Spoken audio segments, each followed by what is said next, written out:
সুবর্ণ সুযোগ আসতে চলেছে এই 5টি রাশির। কেন সুবর্ণ সুযোগ? বিশেষ করে যাদের থেকে সুবর্ণ সুযোগ পাবেন তারা হচ্ছে মিথুন রাশি বা মিথুন লগ্ন। আপনাদের এই 7 তারিখের পর থেকে, মানে 7ই মে পর থেকে সুবর্ণ সুযোগ অবশ্যই করে পাবেন।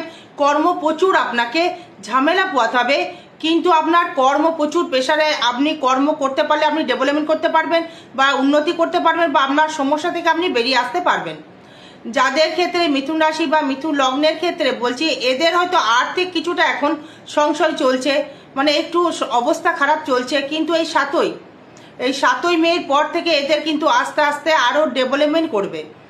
আর 15ই মে, এই 15ই মের পর থেকে আরও ডেভেলপমেন্ট না করলেও কিন্তু তখন কিন্তু শত্রু কিছু বাড়তে পারে। তৃতীয় পতি দ্বাদশে চলে যাবে এই গোচর অনুযায়ী, এবং বৃহস্পতি কিন্তু আস্তে আস্তে কিন্তু তুঙ্গি হওয়ার দিকে যাচ্ছে, এবং শনি কিন্তু যে কানেকশনটা করছে আপনার দৃষ্টি করছে দ্বাদশে, আপনার বিদেশ গমন করার জায়গা রয়েছে, কর্মের জায়গায় দূর অবস্থায় একটা জায়গার কানেকশন রয়েছে। আর্থিক উন্নতি কিন্তু আপনার প্রচুর দেবে যদি যদি একনিষ্ঠভাবে করতে পারেন, কর্মের দিকে যদি একই লক্ষ্য রাখতে পারেন, এবং আপনার ক্ষেত্রে ভ্রমণ যোগ কিন্তু থাকবে, ভ্রমণ যোগ আপনার রয়েছে। আপনার সাপোর্টের জায়গা কিন্তু অবশ্যই করে পাবেন, আপনার কিন্তু শত্রু বৃদ্ধি করবে। আর আর্থিক ব্যবসা ক্ষেত্রে দারুণ ডেভেলপমেন্ট রয়েছে। বিবাহ যোগ নিয়ে কথাবার্তা বা ব্যবসার ক্ষেত্রে শ্রীবৃদ্ধি চলবে, বিজনেসের ক্ষেত্রে একটা উন্নতি করতে পারবেন, সেভিংস অবশ্যই আপনার বাড়বে, শত্রু আপনার বৃদ্ধি হবে। নতুন কোনো গৃহ নির্মাণ, নতুন বাড়ি, নতুন গাড়ি করবার সুযোগ বা সুবিধা অবশ্যই করে পাবেন, কিন্তু জীবনকে সিরিয়াস দিতে হবে, চঞ্চলতা থেকে বেরিয়ে আসতে হবে। মিথুন রাশি বা মিথুন লগ্নকে একদম চঞ্চলতা একদম থাকা যাবে না, মানে পুরো বেরিয়ে আসতে হবে, মানে ধীর স্থিরভাবে কর্ম আপনাকে করতে হবে, কর্ম। এবং পায়ে কোনো রকম চোট আসতে পারে, মায়ের শারীরিক দিক থেকে সমস্যা কিছু বৃদ্ধি করতে পারে। এই প্রেম প্রীতির জায়গা থেকে ভালো সাফল্য আপনি লাভ করতে পারবেন, এবং আপনার এগোনোর প্রতি যে ইচ্ছা শক্তি সেটা বৃদ্ধি করবে। লোন আপনার বৃদ্ধি করবে, লোন কিন্তু আবার মুক্তি লাভও আপনি করতে পারবেন।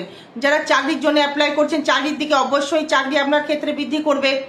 এবং আপনার এই শারীরিক দিক থেকে পীড়া বলতে গেলে কোনো স্পন্ডেলাইসিস, কোনো নার্ভ ডিসিজ, কোনো নার্ভের প্রবলেম, অ্যান্ডাইটিক, এইগুলো কিন্তু বাড়তে পারে।